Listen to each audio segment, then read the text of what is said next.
안녕하십니까 조갑제닷컴 시청자 여러분, 저는 조갑제닷컴의 조셉별입니다. 오늘은 2019년 1월 18일 자정이 가까운 시간입니다. 네, 목포 사랑에서 시작되었다는 손혜원 의원의 그 목포 부동산 투기 의혹 사건이 일파만파로 확산되고 있는 양상입니다. 오늘은 여러 가지 추가적인 그런 의혹 제기가 이어졌는데, 이 목포 지금 부동산 투기 의혹 외에도 국립중앙박물관 인사청탁 의혹도 있었고요.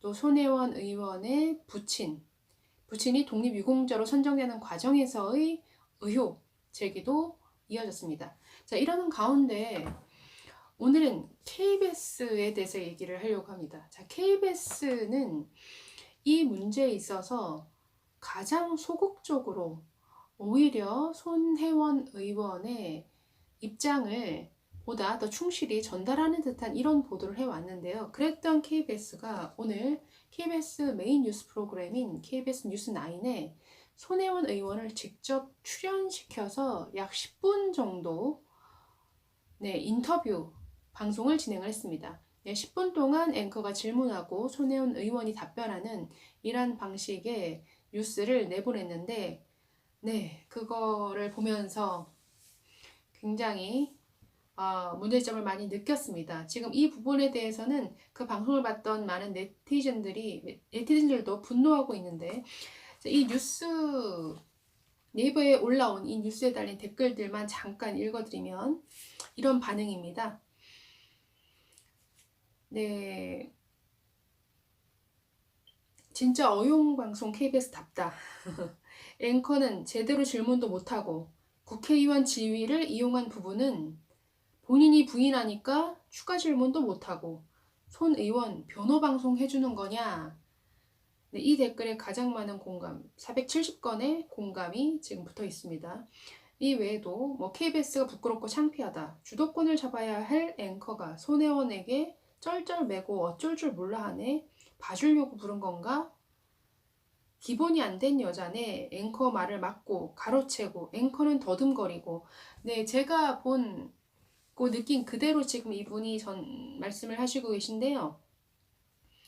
앵커 오늘 이날 보면서 굉장히 참 좀 웃었던 부분이, 정말 질문한 앵커가 손혜원 의원을 글쎄 국회의원이라 어렵다고 아니면 부담스러워하는 것인지 아니면 이 정권의 실세로 알려진 그런 의원이어서인지 모르겠지만 질문하는 내내 정말 쩔쩔매는.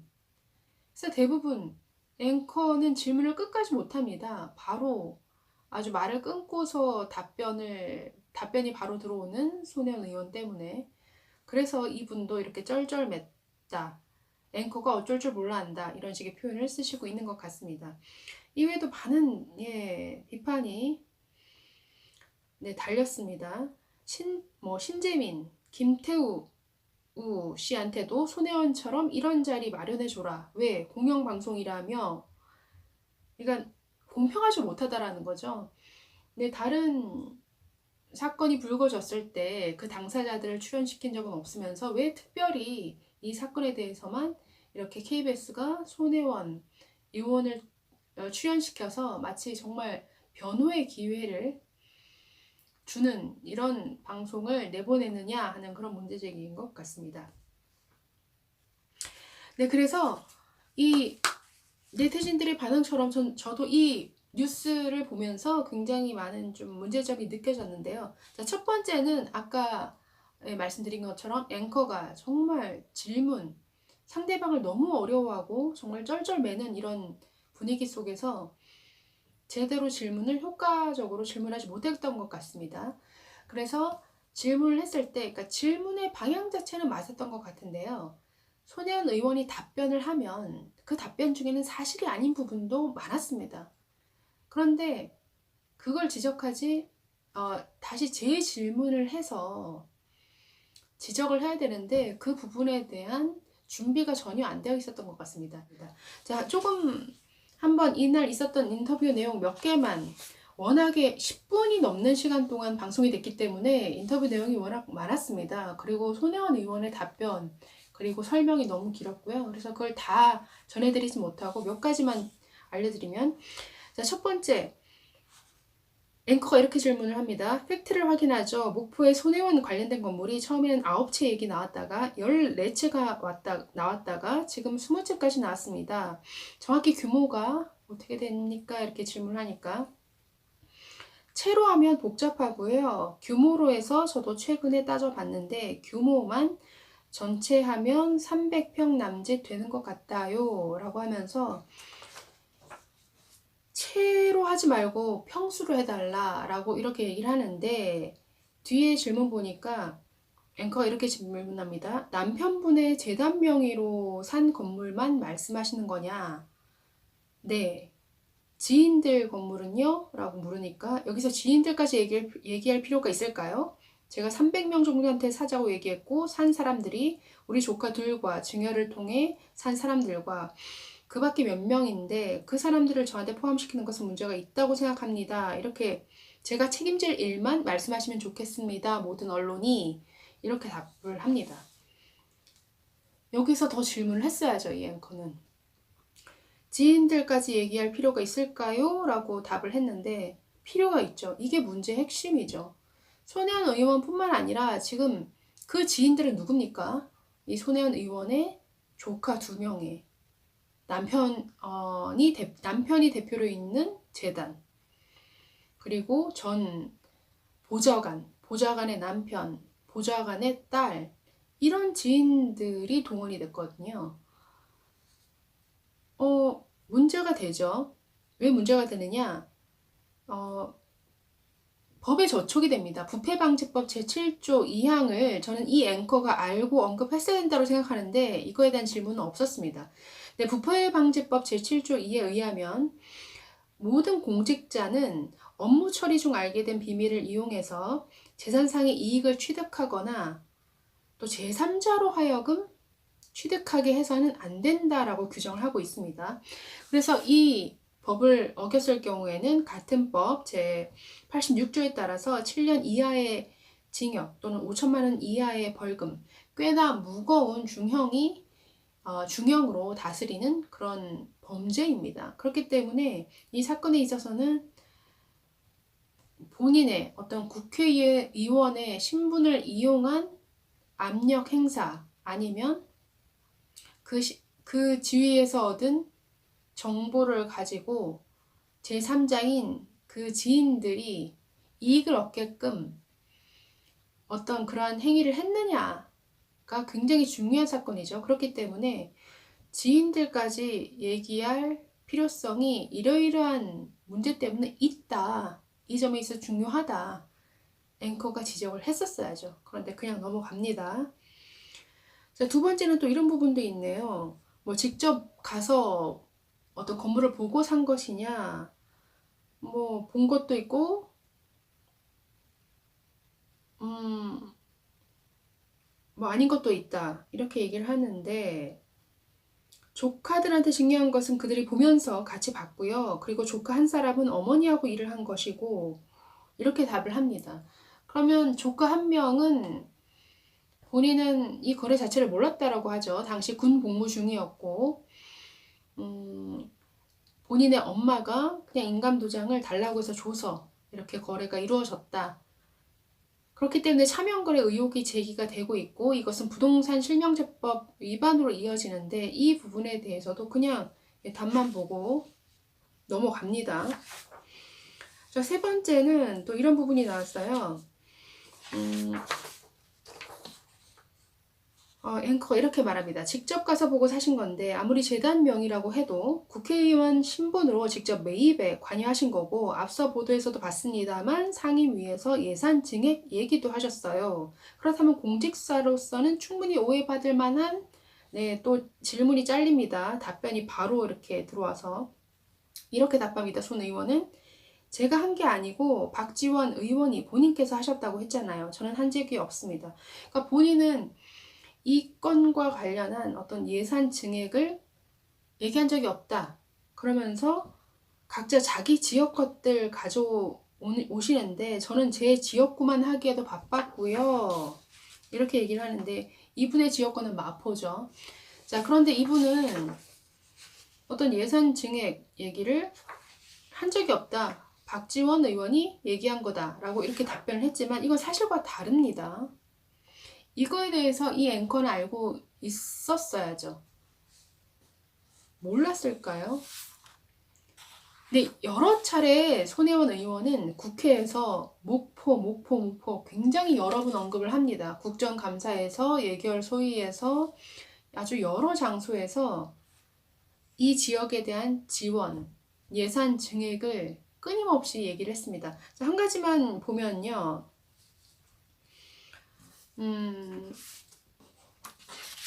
2017년 11월 국회 교육문화체육관광위원회 소위 예산안 심의에서 손 의원은 이렇게 얘기합니다. 공주, 부여, 익산뿐만 아니라 근대 문화재로 해서 목포 같은데 지금 목조주택이 그대로 다 있다.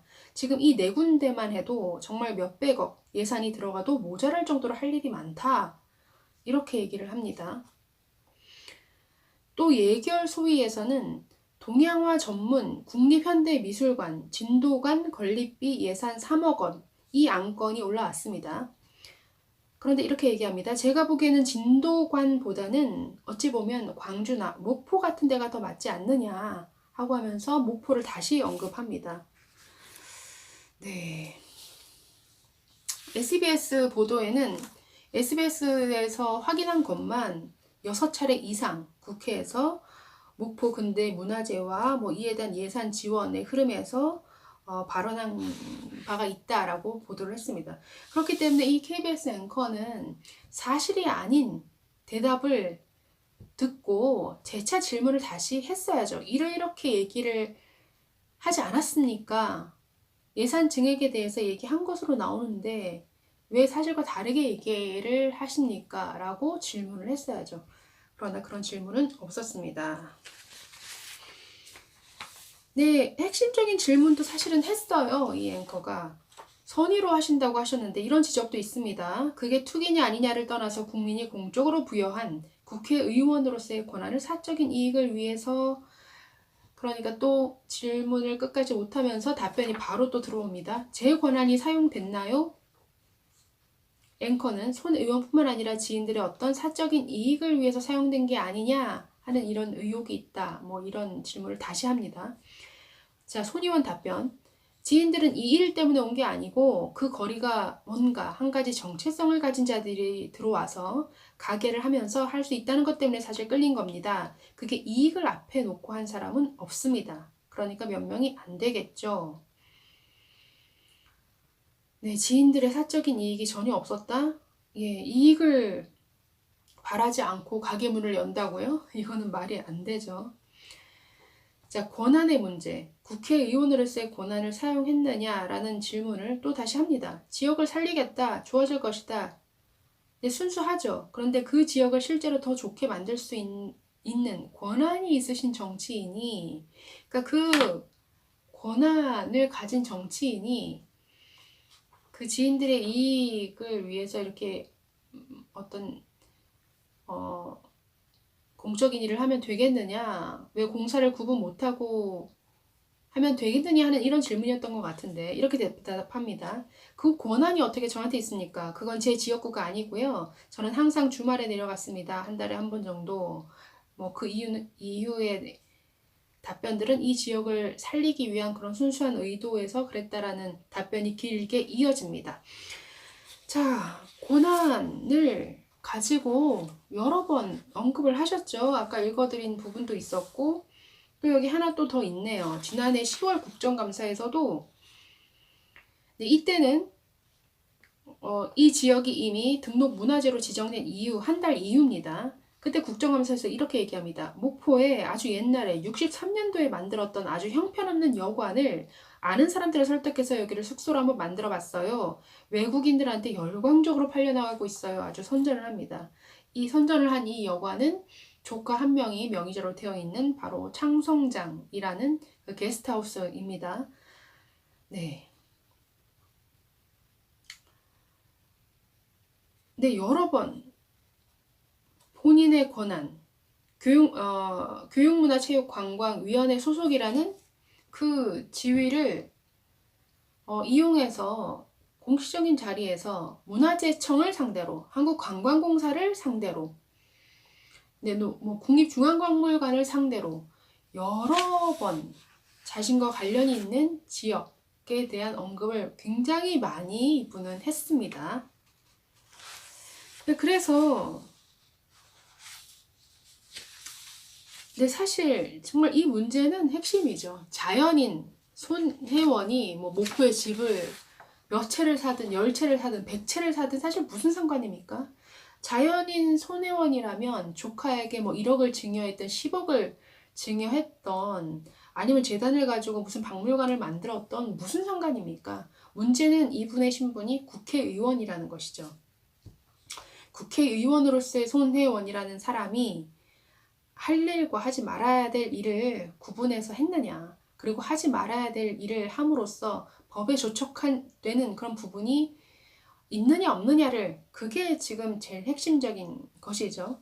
지금 이 부분에 대해서 오늘 KBS의 이 방송은 정말 제대로 질문하지 못했고 손혜원, 그렇기 때문에 제대로 준비되지 않은 상태에서 그야말로 쩔쩔 매면서 질문을 하다 보니까 그야말로 손혜원 의원의 입장을 대변하는, 변호하는 이런 방송이 되고 말았습니다. 참 요즘에 KBS 안타깝습니다. 많은 사람들이 수신료 거부 운동을 해야 된다, 뭐 어용방송이다, 이런 비난 섞인 말들을 많이 하는데 KBS가 왜 이렇게 되었는지 좀 스스로 돌아봤으면 좋겠습니다. 네, 감사합니다.